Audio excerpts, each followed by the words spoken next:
Bienvenidos a The PL Show, donde les traemos una entrevista súper mega especial. Hoy compartiremos esta emocionante experiencia con su servidora Ana y mi compañera Diana. Así es, hola a todos. Y así como dijo Ana, en esta ocasión tenemos la fortuna de tener un invitado que, si no fuera por él, nosotras no estaríamos aquí.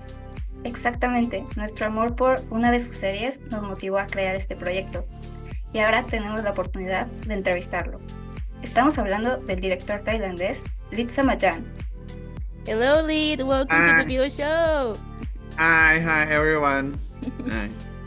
Hello, Lit. Thank you so much for being here today. How do you feel? Okay, I feel very good today. Okay, Yeah. great. So exciting to having an interview today. I think we last time 2 years already, right? I'm not Yes, sure. it's been I think 1 year or 2 years. It's been a little bit since the clip Yeah. that you sent us for the Yeah. anniversary. Yeah. Okay. All right. So, are you ready to start with the questions? Yeah, I'm ready. Okay, good. So, first, we want to know how everything started for you. So, can you tell us what inspired you to become a director? โอเคก็จริงๆแล้วมันตั้งแต่เด็กอะครับ ผมชอบเกี่ยวกับพวกดูละครไทยก่อน แล้วก็ชอบพวกการ์ตูน แล้วก็ชอบอะไรที่มันเกี่ยวกับการเล่าเรื่องอะผมชอบหมดเลย ซึ่งตั้งแต่เด็กอะผมจะชอบแบบเล่าอะไรเรื่อยเปื่อยเล่าไปเรื่อยอะทั้งเรื่องแต่งเรื่องนิทานอะไรอย่างเงี้ยนั่นแหละมันเป็นอย่างนั้นตั้งแต่เด็กแล้วแม่ก็จะชอบบอกว่าผมเป็นคนแบบพูดเยอะมาก Okay, ใช่ that's so ครับ interesting. แล้วก็พอหลังจากพอผมเริ่มโตขึ้นหน่อยอะไรเงี้ยผมก็จะชอบแบบตอนนั้นเริ่มวาดการ์ตูนแล้วนะวาดการ์ตูนแบบวาดคอมิกแบบนี้เลยอะไรเงี้ยแล้วก็เอาไปให้เพื่อนอ่านแล้วก็จะชอบแบบเวลาเราไปดูหนังเวลาเราไปอ่านการ์ตูนเงี้ยแล้วเพื่อนไม่เคยดูเราก็จะเอาไปเล่าให้เพื่อนฟังแสดงว่าโดยพื้นฐานเราเป็นคนชอบเล่าเรื่องอยู่แล้ว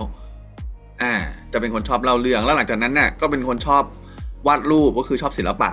ก็เลยเข้าเรียนทางด้านศิลปะและนี่คืออาร์ตอะเนาะอาร์ตกับสตอรี่เทลลิ่งอะพอมันมารวมกันอะมันก็เลยกลายเป็นดีเรคเตอร์อย่างเงี้ยฮะ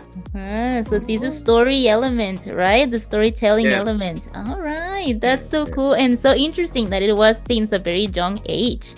That's really nice. Yes. All right, and so talking about this job, your position as a director, we were also curious about how you got yourself ready before working on a project. So, do you have a process to prepare yourself before working in a series? Yes. For the process, I think it's a lot of process, but I'm gonna split into only two process นะครับโอเคก็ผมจะแยกเป็น2อย่างก็คือเกี่ยวกับเรื่องของเนื้อหาคือพวกสคริปต์พวก storytelling this one and อีกอันนึงก็คือเกี่ยวกับเรื่องของ visual เป็นภาพเป็นเรื่องเกี่ยวกับภาพในหัวเพราะว่าทั้ง2อย่างเนี่ยมันเป็นบิ๊กไอเดียเลยมันเป็นงานใหญ่ๆที่ดีเรคเตอร์จะต้องโฮให้ได้ต้องทำให้ได้ครับ คราวนี้พอลงดีเทลนะ the detail about the storytelling ก็จะเป็นเรื่องของสคริปต์ใช่ไหมฮะเป็นเรื่องของการคุยกับนักแสดง the actor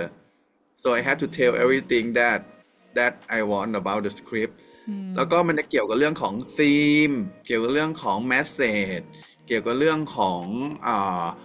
emotional character everything เลยอันเนี้ยก็จะทำงานกันค่อนข้างเยอะกับนักแสดงแล้วก็เวิร์กช็อปด้วยอย่างเงี้ยฮะ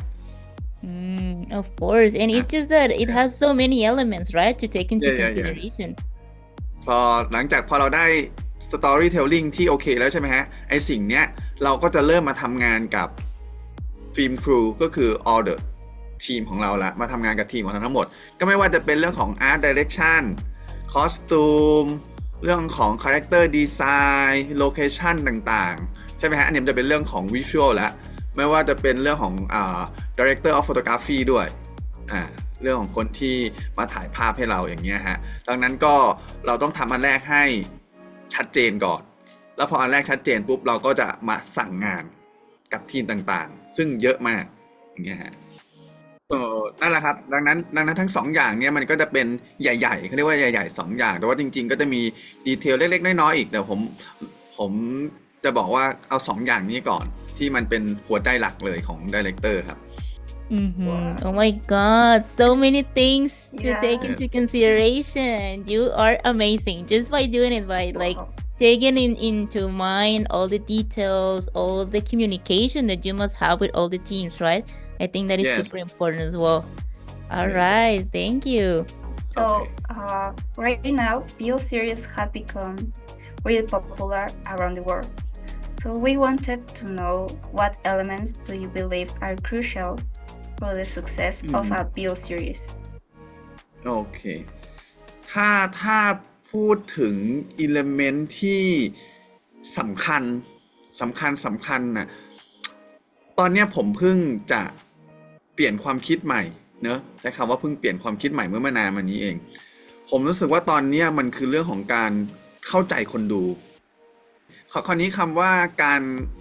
understand audience นะครับมันเกิดเพราะว่าตอนเนี้ยกลุ่มคนดูอ่ะเขาเรียกว่าเปลี่ยนค่อนข้างเร็วภายในช่วง5 ปีก็เปลี่ยนแล้วเขาว่าเปลี่ยนหมายถึงว่าความชอบหรืออาจจะดูมาหลายเรื่องแล้วหรือความเก่านึกออกไหมคือบางคนดูแล้วรู้สึกว่าอันนี้มันเก่าอะไรอย่างเงี้ยแสดงว่ามันเหมือนกับว่าตัวของดีเรคเตอร์หรือตัวของทีมงานเองอ่ะจำเป็นที่จะต้องเข้าใจออเดียนส์อ่ะอยู่ตลอดเวลาเลยว่าตอนนี้ออเดียนเขาไปถึงไหนกันแล้วเนี่ยฮะแล้วก็มีซีเนียร์ดีเรคเตอร์เป็นผู้กำกับที่เป็นรุ่นพี่บางคนนะครับเขาก็จะแนะนำว่าทุกครั้งที่ทำซีรีส์หรือทำภาพยนตร์น่ะให้นึกภาพคนดูให้ออกนึกภาพคนดูว่า for example about the theater เกี่ยวกับโรงภาพยนตร์นะเราต้องนึกภาพให้ออกว่าคนที่ซื้อตั๋วเราแล้วเข้าไปดูหนังเนี่ยหน้าตาเป็นยังไงเขาเป็นคนแบบไหนในทางเดียวกันเองตอนที่ผมทำ BL นะฮะ Boy Love เนี่ยผมก็ต้องนึกหน้าคนดูให้ออกว่าคนดูเราเนี่ยจะเป็นคนประมาณไหนเวลาเขานั่งดูเขาจะดูกับใครเขาต้องทำอะไรกันอยู่อะไรอย่างเงี้ย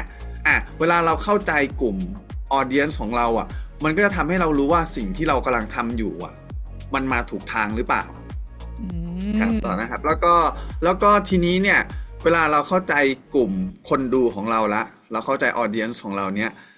เราไม่ได้หมายความว่าเราจะต้องแบบไปเอาใจคนอื่นนะยกตัวอย่างเช่นสมมติว่าซีรีส์มันเป็นกลุ่ม niche market ก็คือเป็นกลุ่มคนดูที่เป็นกลุ่มคนดูเฉพาะเนี่ยเราก็แค่ต้องเข้าใจว่ากลุ่มคนดูเฉพาะของเราเนี่ยเขาอะชอบแบบไหน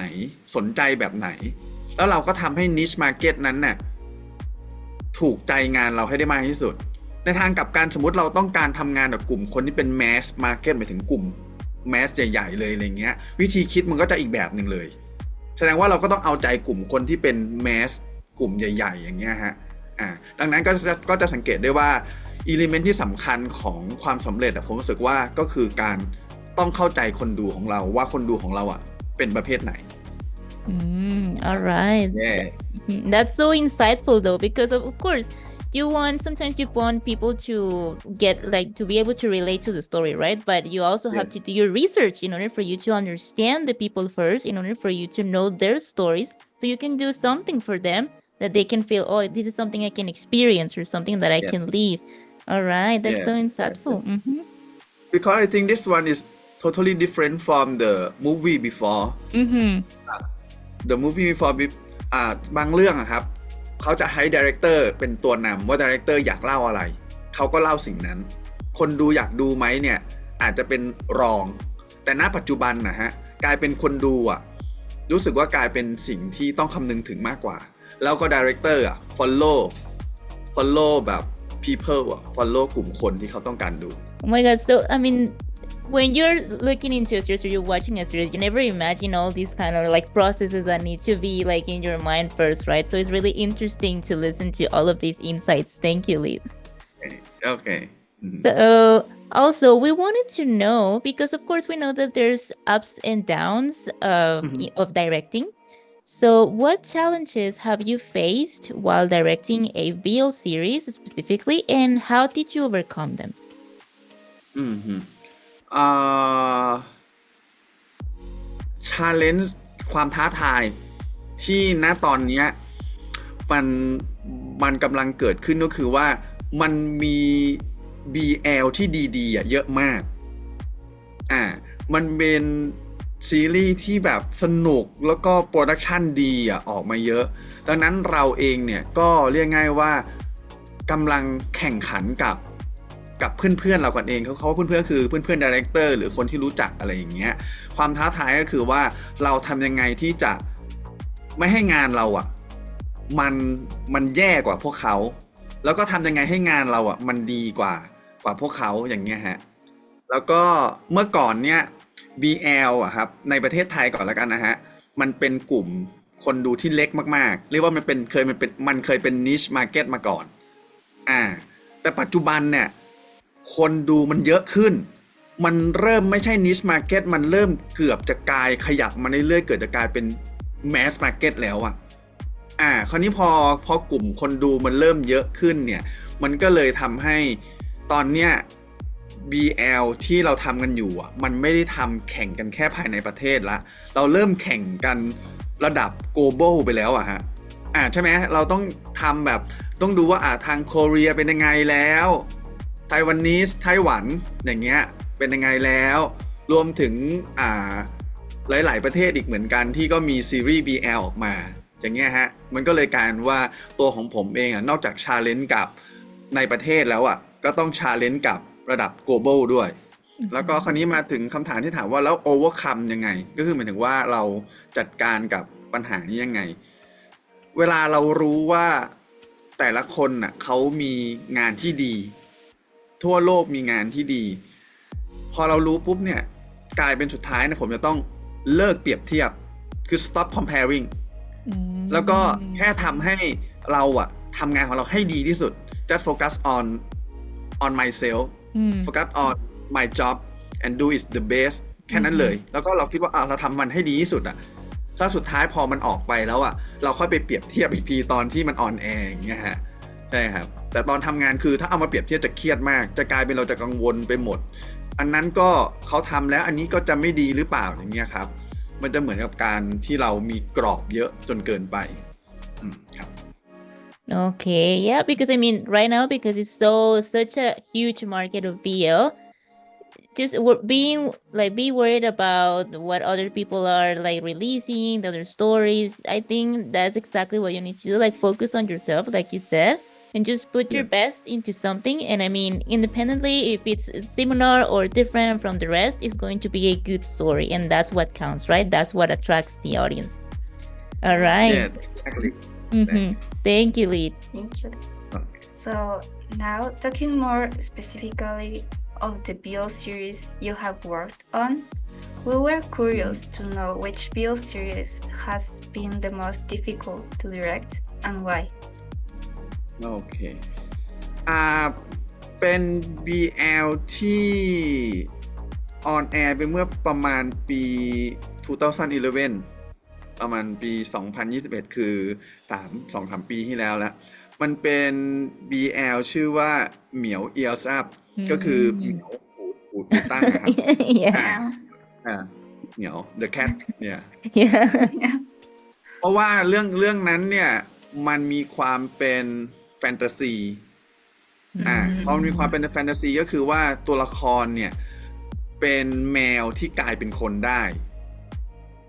พอแมวกลายเป็นคนได้ปุ๊บเนี่ยตัวของสตอรี่เนี่ยมันก็เลยเรียกง่ายว่ารีเลทกับคนดูค่อนข้างยากแล้วก็ตัวของซีรีส์เรื่องนั้นเนี่ยเคยเอาใหม่ตัวของซีรีส์เรื่องนั้นเนี่ยมาจากการ์ตูนมันเป็นแบบแมนก้าเป็นคอมิกมาก่อนนะฮะซึ่งถูกเขียนที่ไชน่าถูกเขียนที่ไชน่าแล้วก็เดนเจแปนเนี่ยเอาไปทำเป็นแอนิเมชันแล้วJapan took it to be a animation อนิเมะใช่ไหมแล้วก็ผมเนี่ยเอามาทำเป็น live action ดังนั้นมันเลยเกิดการคอม pare กันตลอดว่าอะไรสนุกกว่าอันไหนดีกว่าอย่างเงี้ยฮะมันก็เลยยิ่งเป็นจุดที่เราเองอ่ะก็ตอนนั้นเหมือนที่บอกฮะเวลาเราไปเครียดกับการคอม pare เนี่ยมันก็เลยทำให้เราเสียโฟกัสแล้วก็ทำให้เราเกิดความไม่มั่นใจอ่ะก็คือ lost confidence ไปด้วยนั่นแหละครับก็เลยทำให้ตอนนั้นก็รู้สึกว่ามันเป็นงานที่เราอ่ะกดดันตัวเองด้วยแล้วก็เทคนิคเรื่องของเทคนิคก็คือเรื่องของวิชวลมันมีเรื่องของคอมพิวเตอร์กราฟิกก็คือ CGI มีเรื่องของการบทที่มันแฟนตาซีแล้วก็มีเรื่องของความน่ารักที่มันเคยเป็นการ์ตูนมาก่อนลายเส้นแต่เขาจะน่ารักมากแล้วคราวนี้คือเราพยายามจะถ่ายทอดความน่ารักนั้นน่ะให้มาเป็นไลฟ์แอคชั่นน่ะเป็นคนเนี่ยเราก็รู้สึกว่ามันค่อนข้างยากอีกอย่างเงี้ยครับก็เลยตอนนั้นรู้สึกว่ามันเป็นงานที่ค่อนข้างยากมาก I think actually that series was very cute, very Yeah. very cute. I really liked it. Yeah, we really liked it. Thank you. It So was I think you so did cute. a really good job Yeah. translating the cuteness from, because of course in a manga, in an animated or like in an illustrated way, of course I think it's easier to represent those kind of like cute elements, especially in Yes. people. But I think you did a pretty good Yeah. job translating it into Oh, screen. thank you. All right, and of course, we know that there must be also not only the challenges, but also amazing and fun moments working behind the scenes. So, can you share a memorable moment that you have with one of your BL series? จะเป็นเรื่อง Dangerous Romance หรือเรื่องหัวใจในสายลมนะฮะชื่อไทยก็คือหัวใจในสายลมชื่อภาษาอังกฤษก็คือ Dangerous Romance ก็ผมชอบอันนี้แล้วกันครับมันจะเป็นตอนที่ผมอาจจะต้องนั่งเขาเรียกว่าอะไรอ่ะมันเป็นรถที่ลากมาด้วยกันศัพท์เทคนิคก็คือมันเป็นรถริกคือนึกถึงรถ2คันนะฮะรถพ่วงกับไปอยู่คันหน้าแล้วเราก็จะลากรถที่เป็นรถนักแสดงอ่ะตามกันไปอะไรอย่างเงี้ยฮะซึ่งมันเป็นการถ่ายทำที่ว่ารถคันเนี้ยมีคนอยู่ประมาณแบบ20กว่าคนนะฮะแล้วก็รอบรถคันเนี้ยก็อีกประมาณ20กว่าคนนั่นหมายความว่ามันเป็นเหมือนโอ้โหมันเป็นเหมือนคาราวานเหรอเรียกว่าอะไรอ่ะมันลากกันไปด้วยกันอะไรอย่างเงี้ย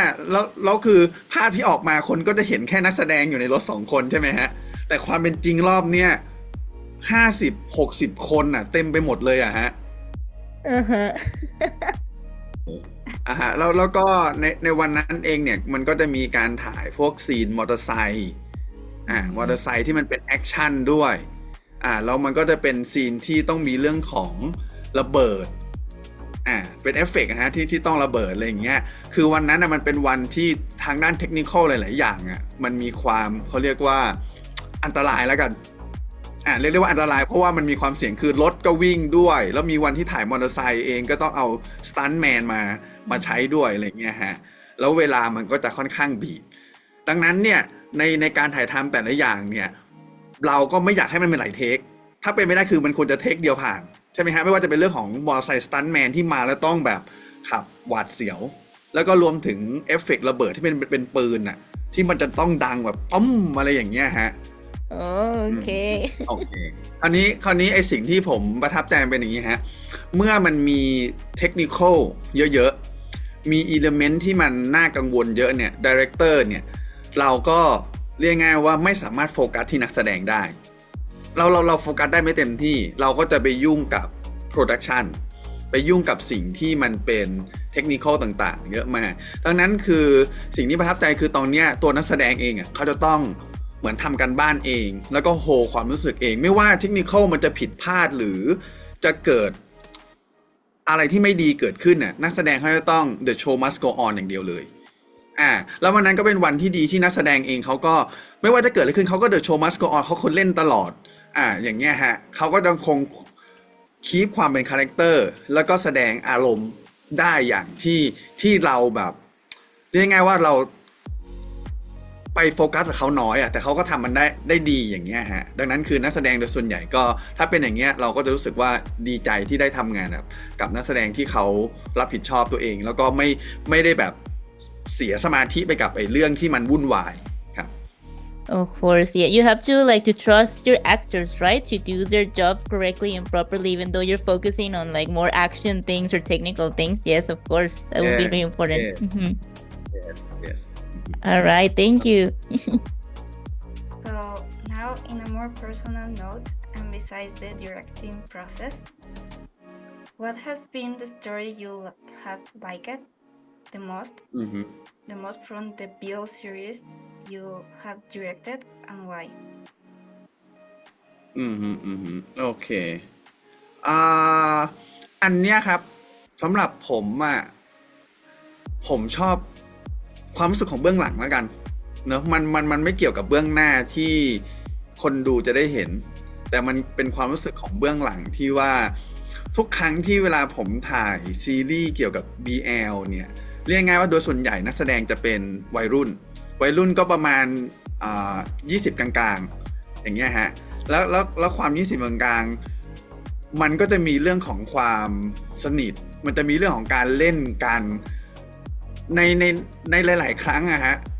สิ่งต่างๆที่เกิดการเล่นกันมันทำให้กองถ่ายมันเป็นบรรยากาศที่เราทำงานแล้วมันไม่เครียดเราอยากจะไปทำงานทุกๆวันไปเพื่อไปเจอนักแสดงไปเพื่อไปเจอเด็กที่มัน energy มันเยอะฮะเวลาตอนเราอยู่ในกองถ่ายแล้วตอนเราทำงานเนี่ยเราก็จะเห็นเขาเป็นเหมือนแบบเป็นเด็กเนอะก็จะเล่นกันสนุกสนานเฮฮาแกล้งกันอะไรกันต่างๆนานามีทั้งอาจจะงอแงบ้างตื่นสายมีปัญหาเรื่องการทำงานอะไรต่างๆแบบนี้ก็เรียกง่ายคือเหมือนวัยรุ่นทั่วๆไปเนอะอันนี้คือพาร์ทเนี้ยและวันที่เวลาผมเห็นเขาจัดพวกแฟนมีตหรือแบบว่าคอนเสิร์ตแล้วเวลาเขาไปยืนเป็นซุปเปอร์สตาร์บนเวทีลองนึกถึงภาพผมที่เห็นเด็กที่เล่นอยู่อย่างเนี้ยแล้ววันหนึ่งเขากลายเป็นซุปเปอร์สตาร์อยู่อย่างเนี้ยโหมันความรู้สึกคือมันตื้นตันมากนะมันมีความรู้สึกพราวแล้วมันเขาดูโหเขาแบบโหเขาไปได้ไกลมากแล้วตอนที่เขาไปเป็นซุปเปอร์สตาร์นี่ลองนึกถึงกลุ่มแฟนคลับที่แบบโหหลายพันหลายหมื่นคนที่แบบคอยเชียร์เขาคอยกรี๊ดเขาอะไรอย่างเงี้ยแล้วเรานั่งดูตรงเนี้ยเหมือนที่บอกมันได้เกิดภาพเปรียบเทียบ2อันเนี้ยที่ผมรู้สึกว่าผมชอบโมเมนต์นี้ตลอดเลยI can see how you must feel really proud for them, right? Really proud of how they can kind of like even transform from maybe like a very youthful person, like with a cheeky personality, from being like really serious, like in a stage or with their audience. That must be really cool. Yes. All right, thank you. And so, of course, you have worked in many series with different stories and with many more to come in the future. But we were curious about what type of series do you like to do more or would you like to do more in the future? โอเคสำหรับอันเนี้ยมันจะกลายเป็น challenge ผมที่แบบเยอะมากๆเลย challenge เยอะมากเลยอันนี้ผมขอเท้าความก่อนมันเคยมี research อันหนึ่งเขาบอกว่าวงการภาพยนตร์หรือซีรีส์เนี่ยจะพัฒนาได้รวมถึงวงการวรรณกรรมด้วยนะวรรณกรรมก็คือพวกโนเวลพวกแบบนิยายอะไรต่างๆพวกเนี้ยฮะจะพัฒนาได้เนี่ยอยู่ที่นิยายประเภทสืบสวนสอบสวนก็พวกdetective พวกsuspense ต่างๆอะไรอย่างเงี้ยเขาบอกว่าเพราะว่านิยายประเภทเนี้ยหรือซีรีส์ประเภทเนี้ยมันทำยากมากเพราะว่าเรานึกถึงนะเวลาการที่ทำซีรีส์หรือนิยายประเภทเนี้ยมันจะต้องคิดวางแผนแล้วก็มีเรื่องของ strategy ในการเล่าเรื่องค่อนข้างสูงดังนั้นคือผมอยากจะทำซีรีส์ประเภทเนี้ย detective หรือ suspense แบบเนี้ยให้ได้แล้วก็ให้มันเกี่ยวกับเรื่องของไม่ว่าอาจจะเป็น boy love หรือ girl love ก็ได้ครับไม่ว่าจะเป็น BL หรือ GL ก็ได้แต่ว่าให้มันเป็น suspense แบบนี้ครับ Oh my god that sounds so cool เดี๋ยวผมขยายเรื่องของ research นิดหนึ่งก็คือว่าไอ้เรื่องที่เกี่ยวกับsuspense หรือ detective พวกเนี้ยฮะเมื่อโครงสร้างมันเขียนยากเนี่ยถ้าประเทศไหนมีเรื่องที่เกี่ยวกับพวกสืบสวนสอบสวนแบบนี้เยอะส่วนใหญ่ประเทศนั้นน่ะ ก็จะทำให้วรรณกรรมและซีรีส์แล้วก็พวกหนังเนี่ยพัฒนาไปได้เร็วคราวนี้คือด้วยรีเสิร์ชตัวเนี้ยมันก็เลยทำให้ย้อนกลับมาว่าประเทศไทยเรามีหนังประเภทนี้น้อยจริงๆครับลองสังเกตสิพวก BL พวกมูฟวี่พวกอะไรเงี้ยจะค่อนข้างน้อยน้อยจริงๆถ้าเกิดเทียบกับประเทศที่มีเขาเรียกว่าระดับโลกมีผลงานระดับ global เขาจะมีงานประเภท suspense หรืองานประเภทแบบนักสืบสวนสอบสวนแบบนี้เยอะกว่าซึ่งตอนนี้เองผมก็พยายามทำตอนนี้ที่คิดพอดอยู่นะครับก็จะเป็น BL ขอโทษเป็น GL เป็น Girl Love จะทำเป็น Girl Love ที่เกี่ยวกับเรื่องของsuspense นี่แหละฮะImagine Also- like a detective series with like badass woman working. Oh my god, that would be so cool. I can definitely. Please, I Yeah, wish please. it comes soon. โอเค Yeah. Hopefully. ครับ Yeah. So like next question So, like we mentioned before, we already know some upcoming projects you will direct pretty soon. Do you think you can share some small spoiler, from your upcoming PL series? Like, yeah Maybe like I with have the to X morning. Maybe. I have two project right now. I'll talk about the first one first, and then the second one is the X morning. Yes. Okay. The first one is the GL นะครับก็เป็น GL ชื่อเรื่อง Made the Series Made ที่แปลว่าเพื่อนนะครับMade the Series อันนี้เองเนี่ยก็เป็นเขาเรียกว่ามาจากนิยายของคนเขียน GL ที่ค่อนข้างมีชื่อในประเทศไทยนะฮะซึ่งคนนี้เองเนี่ยคนเขียนนิยายเรื่องนี้เองเขาก็เขียนเรื่อง Gap the Series แล้วเขาก็เขียนอีกหลายๆเรื่องที่ดังอย่างเงี้ยก็เลยได้นิยายอันนี้ของเขามาเพื่อมาทำเรื่อง Made the Series Oh my ครับ god. ซึ่งเรื่องนี้เนี่ยตอนนี้ก็กำลังถ่ายทำกันอยู่เรื่องนี้กำลังถ่ายทำกันอยู่นะครับก็เดี๋ยวน่าจะได้ดูกัน next year ปีหน้านะครับโอเคแล้วก็ส่วนเรื่อง The X Morningเนี่ยตอนนี้ก็คืออยู่ในเชื่องของการเขาเรียกว่า develop script develop project ต่างๆจะเหมือนกับที่ผมบอกตอนแรกเลยคือตอนนี้เราก็กำลัง develop เรื่องของเนื้อหากันอยู่แล้วก็เรื่องของ visual ด้วยนะครับเพราะว่าตอนนี้เองเนี่ยหลังจากพอตัว pilot ได้เผยแพร่ออกไปแล้วเราได้รับ feedback ซึ่งเหมือนที่บอกเราก็ไม่ใช่เราก็ค่อนข้างโฟกัสที่กลุ่มคนดูของเราด้วยว่ากลุ่มคนดูมี feedback ยังไงต้องการสิ่งไหนเราก็เลยเอา feedback พวกนี้เอามา develop กับ script ด้วยแล้วก็เอามา develop กับเรื่องของ visual ด้วยโอเคแล้วก็สปอยนิดนึงของ The X Morning สปอย The X Morning นิดนึงก็คือว่า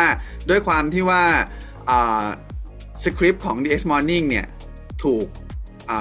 คุมโดยพี่อ๊อฟนพนัทก็คือเรียกง่ายว่าเป็นเจ้าพ่อซีรีส์วายของ GMMTV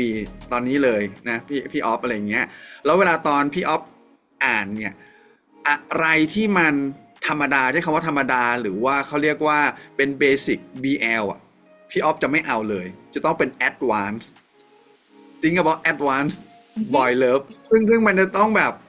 beyond the normal อะไรอย่างเงี้ยดังนั้นพวกซีนต่างๆครับมันก็เลยมีการ rewrite ใหม่ค่อนข้างเยอะตรงเนี้ยก็เลยอยู่ในช่วงของการ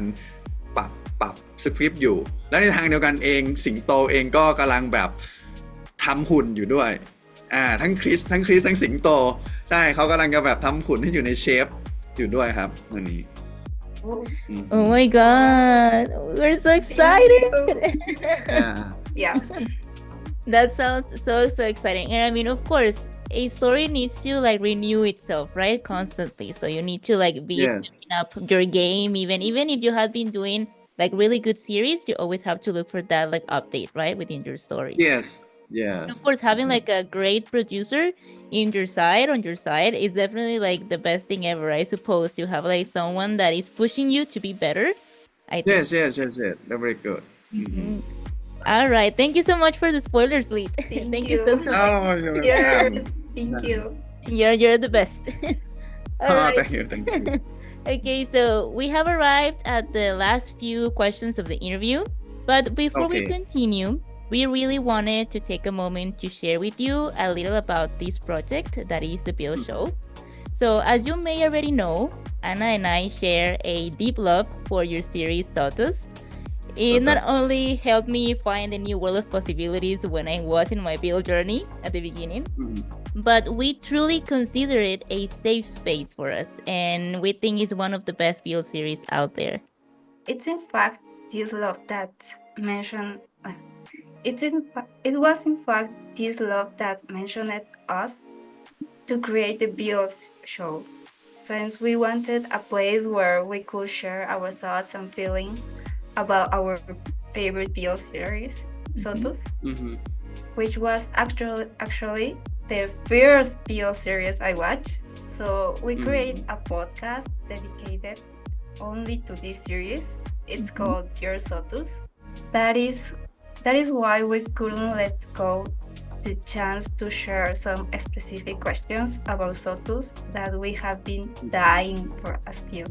Yes, so we are crazy in love with Sotus. It was the reason in which we created the Bill show, and we even have like a podcast dedicated only for Sotus. So we have some specific questions about Sotus that we have been dying to ask you.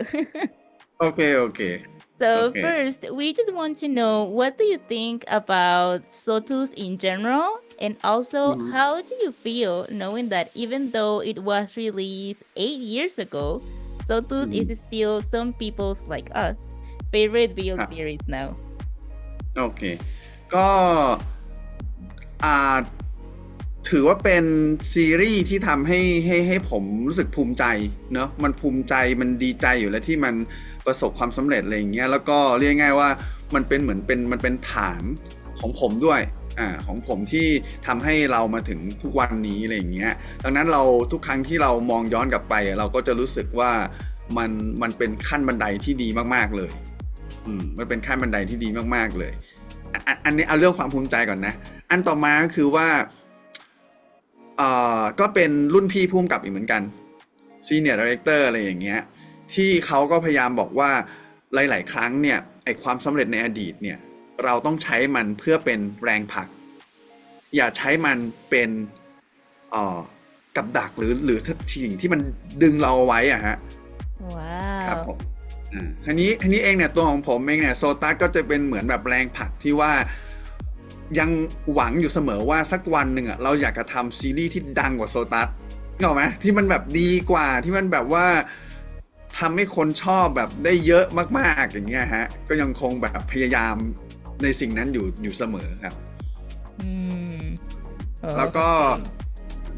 ในบางครั้งอย่างเงี้ยเวลาเราทำงานเหนื่อยหรือเรารู้สึกแย่อะไรอย่างเงี้ยใช่ไหมฮะมันก็ต้องมีแหละทุกคนที่ต้องรู้สึกดาวกับไม่ว่าจะเป็นชีวิตส่วนตัวหรือเรื่องการทำงานอะไรอย่างเงี้ยแต่เวลาตอนเราย้อนกลับไปอ่านคอมเมนต์กลับไปอ่านสิ่งที่คนอื่นเขาชื่นชมในโซตัสอย่างเงี้ยมันเป็นเหมือนเป็นพลังบวกที่ทำให้เรารู้สึกมีกำลังใจขึ้นมาแล้วเราก็รู้สึกว่ามาเราก็จะลุกขึ้นมาแล้วก็สู้ต่อไปอย่างเงี้ยครับOh my God, Lid, we need to translate our podcast episodes about Sotus so you can also have them as motivation, because if you could see how passionate we get when we talk about Sotus, you will be really happy, I am sure. Yeah, and it is like our, also it was Sotus, it is also our like safe space. Yes, it's our safe space, so you can at least that these two girls in Mexico, somewhere in Mexico, they love with all their heart your series. So take it as a motivation whenever you need it. Okay. Now each one will ask you a question about a specific moment of the series. Like in episode 6, after Archie runs the 54 laps while he's resting in his room and Compop brings him food. It is the moment when Artie's vision of Compop started to shift into seeing him as he truly is, and not just an annoying junior, or it was before that. Okay. I think for this question we have to like discuss together. because for me I try to remind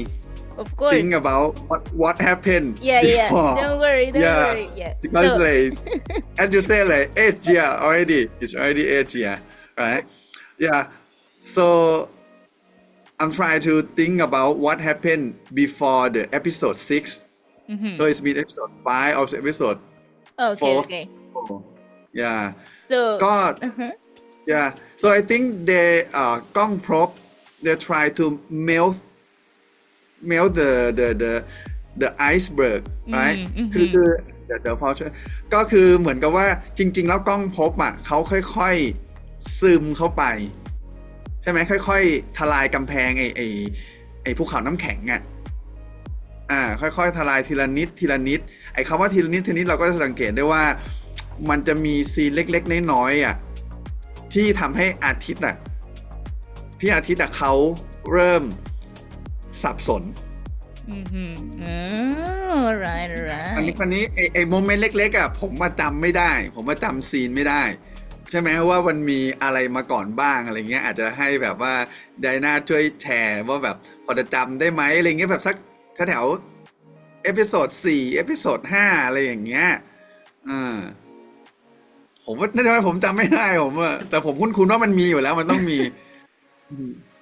Oh yeah,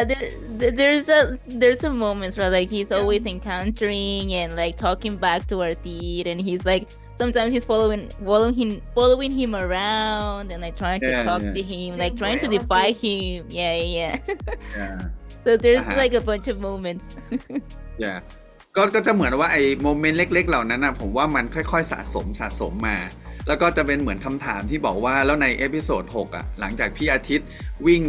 จนป่วยอะฮะแล้วพอกล้องพอเข้าไปดูแลมันก็จะเป็นเหมือนทุกอย่างที่สะสมมาทีละเล็กทีละน้อยเนี่ยมันก็โชว์อัพขึ้นมาหมดเรียกง่ายว่าถ้าจะเรียกว่าเป็นจุดเปลี่ยนของพี่อาทิตย์ได้มันก็เรียกว่าได้เลยพี่อาทิตย์เขาเรียกว่าเขาไม่สามารถหนีไปไหนได้แล้วเขาต้องนอนอยู่ที่เตียงอย่างเงี้ยแล้วกล้องพบก็มาดูแลถึงห้องอย่างเงี้ยก็เลยยิ่งทำให้มันเกิดความชัดเจนในความรู้สึกมากขึ้นเขาก็มองกล้องพบเปลี่ยนไปเลย Okay. He starts to question himself like, okay, I thought he was like this, but actually he's like showing me other sides of him. All right. Thank you so much. Yeah, we have been dying to know that. Yeah. All right. And finally, the last question is about a specific moment as well. I'll try to like describe it as much as possible. So all of the people, they go to a trip to the beach. I think it was a kind of like an initiation for them. And there is a time in which the boys, like the hazers, they are playing songs to the girls, and they ask the boys to go and freshen up like in the sea, right? And specifically when Kompop goes and complains to Artid, like saying like, this is not fair, Artid tells Kompop to go and get into the sea, get into the water. And so Kompop goes and gets into the water and stays there and basically almost drowns.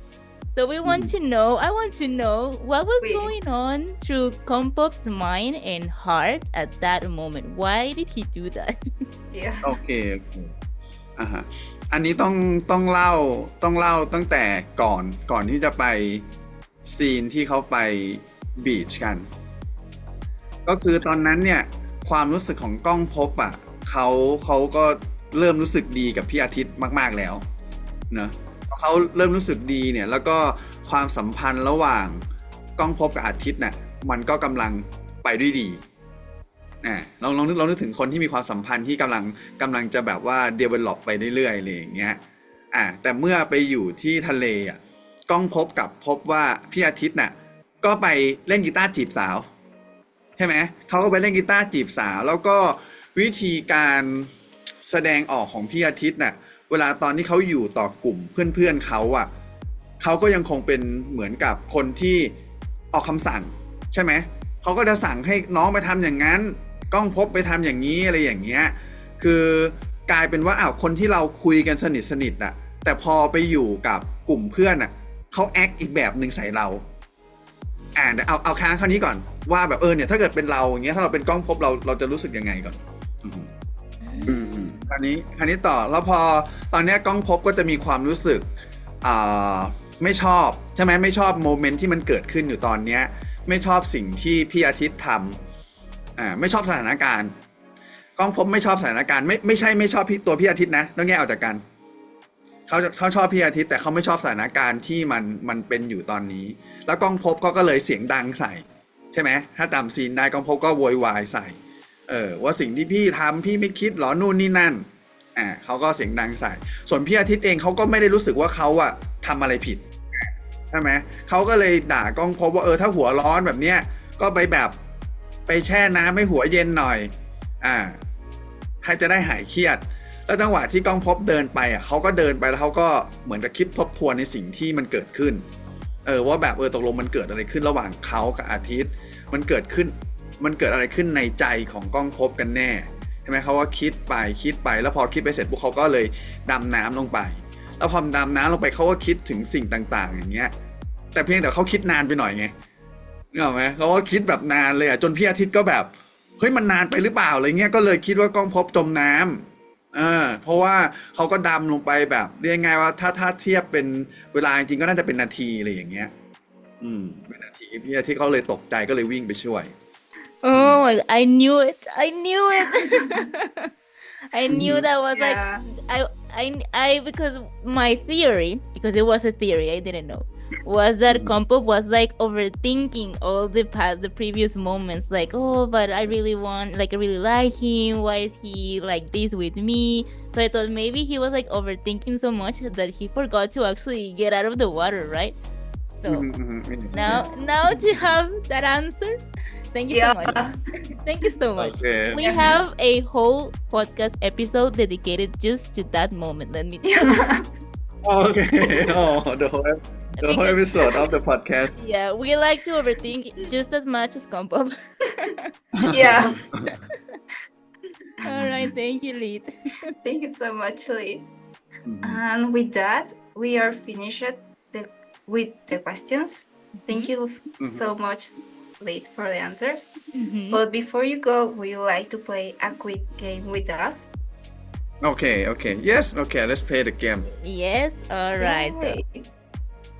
So basically, we're going to show you a poster of some of the series you have directed before, and you're going to have two options of the name of the series in Spanish. So you're going to learn a little bit of Spanish. So you need to guess which of the two options of the name in Spanish is the correct one. All right? Okay, let's try. You're ready? You're ready? Yes, I'm ready. Okay. Oh. So the first one is Dangerous Romance. Okay. What is the name? What is the name of this video series in Spanish? One, In Spanish. Amor Peligroso, or two, Amor Pegajoso. Which Oh one my do you God. think? Amor Peligroso or Or two, Amor Pegajoso? Just only guess. I have like no You idea. can do Totally. it. You can just You guess. can it's do it. alright. Okay. I will go with the second one. Okay, Go Amor with the second one. Pegajoso. Alright, let's see. And the correct answer is actually the first one. The first one. So the second one means sticky love. Sticky love. So not at all. Okay. But it's alright. It's Yeah, just a it's game. okay. Now you know that the title in Spanish is Amor Peligroso. Yeah. Peligroso. Yes, very good. Okay, next Okay. one. So we were talking about this series before, is Meow Ears Up. So what's the name of the series Meow Ears Up in Spanish? Is it one, perro con orejas arriba, or two, gato con orejas arriba? Which one do you Oh think? my gosh. Which one is Min Meow? I have to. Okay, I'll go with the second one again. Okay. Gato. Okay, gato. Okay, let's see. And the correct one is gato. Oh my Yeah. god! Bing bong, bing bong. So meow, of course, is a sound, right? But cat in Spanish is gato. So it would be gato con orejas arriba. Yes, very good. Gato is mean cat. Yes. Yeah. And the other one, Okay. perro, means dog. So it's different. Perro is dog. Yes. Okay. Yeah. All right, next one. So, Our favorite. obviously, this is a story of true love between us or Sotus. Hmm. What is the name of this video series in Spanish? 1. Mhm. Historia de amor sin nosotros. Or 2. Historia de amor entre nosotros. Which one do you think? I think because I think enter is maybe like mean like everyone, so I'm gonna go with the number 2 again. Number 2? Okay, we'll see. And the correct one is number 2. Yay! Yay! Ping pong, ping pong. Yes. Okay. So the first one says story of true love without us. And the Yeah. other one Without, is between ah. us. So, sin is without and entre is between. Okay. You see, you're I really good at almost changed this. I almost changed the whole story. Oh my god. Yeah. All right. So this one is for Love in Translation. So what's the name of this video series in Spanish? Is it 1, Amor en Traducción, or 2, Amor en Traslación? Okay. I'll go with the number 2 again. Amo and translate something. Traslación. Okay. And let's Yeah. see, the correct answer is number 1. Number 1. Oh, So traducción is translation literally. And the other Mhm. one, traslación, is like shipping, but like shipping a package to somewhere else. Translate. Okay. It sounds really similar to the English word, but the correct Spanish translation is traducción. All right. Okay. Okay, next one. So, the next one is The Ex Morning. Mhm. What is the name of this video series in Spanish? 1. El ex marido. Or 2. La ex mañana. What do you think? What do you think? They're pretty similar, both of them. Yeah, Yeah. because I wanna write for this one. I'm gonna go with the number 2 again. Okay, The number lucky 2. the lucky number is 2. Yeah, the lucky number is 2. All right, are we ready? And it is correct. Yay! Number- The Yes. number 1 is the ex-husband. Yeah. Ex-husband. Yes, Yeah. marido Oh. is husband, so no. But mañana is morning, so it would be la ex mañana, like that. All right, and that was the last one. You see, it was an easy game. Yeah. Okay, that's very fun. Yeah, now I know some like Spanish vocab. Yeah. Yeah, you see. Okay, so did you like it? Yeah. So I have what what is the 2? Dos. Dos. Gato. Yeah. Yeah. Basically, yeah. All right. Okay, so thank you so much. You did a great job. You see, you got almost all of them correct. Okay. Oh, But unfortunately, this means that this is the end of the interview. But we cannot let you go without saying a message to your Latin American fans that support you Okay. and your series. So would you like to send a message to them? yeah, sure. Yeah. Okay, so for me, I'm really happy and want to thanks everyone that love Sotas, all the support, all the warm heart from everyone is very important for me and for us and for the team and also for the Singto and Chris as well. Yeah, so just want to thank you 3 times. Thank you Okay. for giving us such an amazing series. Thank you so much. And of course, if you want to talk really nicely to Cinto and Chris about us, I mean, they can come in to play a Okay. game with us as well. No, I'm kidding. But no, thank Okay. you so much, Lid, Yeah, for your thank you so amazing much. series. Yeah. Okay, you're Thanks so much welcome. You're for the welcome. interview. And of course, we wish you the best of luck and success for your upcoming projects. We're really excited about them. Thank you so much. Thank you. Thank you, Lead. Bueno, eso ha sido todo por la entrevista. Muchísimas gracias. Y muchísimas gracias a Pauli también, que nos ayudó a traducir aquí. Sí, muchas gracias, Pauli. Siempre nos está salvando la vida. La con verdad estas que sí. entrevistas. Pues muchas gracias por invitarme. Fue un placer poder hablar con un genio como Philip. Así es. Entonces, estoy muy feliz de haber podido estar en esta entrevista y poder haber ayudado a... entonces, yo soy el traductor oficial de First Cow Latam. Entonces, somos First Cow Latam en Twitter y en Instagram. Entonces, si quieren seguirnos, publicamos traducciones, videos. Y también, como yo vivo en Bangkok, también vamos a los eventos en persona. Entonces, también damos fotos y chisme. Excelente. Todo el chisme, todas las buenas traducciones, todas las buenas fotos ahí con Pauli. Ya saben, vayan a seguirlo y a su Que equipo. sí. Muchísimas gracias, Pauli. Y bueno, esto es todo por nuestra parte. Súper emocionadas, súper felices todos nosotros. Entonces, espero que a ustedes les haya gustado también. Dejen en los comentarios cuál fue su parte favorita, si mencionó su serie favorita que ha dirigido, cuál fue su respuesta favorita. Escuchen nuestro podcast. No mentimos cuando decimos que tenemos un podcast dedicado a Sotus. Si les interesa, ahí está Dear Sotus en Spotify, YouTube, donde gusten buscarlo. Muchísimas gracias y nos vemos en la próxima. Bye. Bye.